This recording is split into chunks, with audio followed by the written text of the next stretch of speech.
Hi, in this lesson I will show you an interesting tool in Plasticity. Activate the command list by pressing the F key on your keyboard and type Isoparam here. Select this command. We can activate this command using the keyboard shortcut Control plus R. Now, when you hover over any surface, you can create what seems like a line of division on that surface. Here we have additional commands. By pressing the Tab key, we change the direction of these lines, and by holding Shift and scrolling the mouse wheel, we change the number of these lines.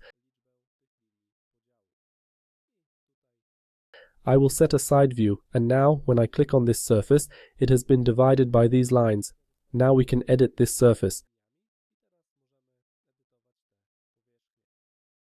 And that's how we can add these lines. Now I press the keyboard shortcut Control plus R again, hold Shift, and add a few lines here.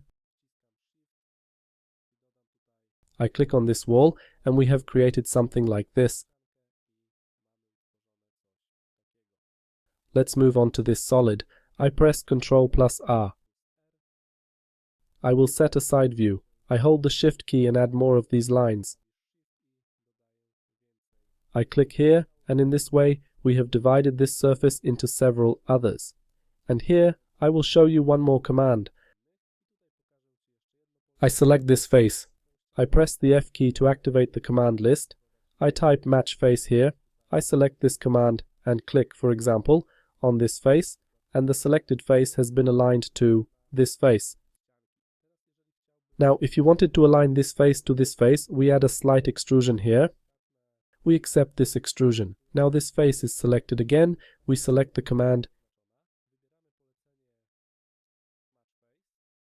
and select this face, and this extrusion has been aligned to this face. The Isoparam command is very simple, but in some cases it can be really useful. We will finish here. Thanks for watching, and please subscribe to this channel.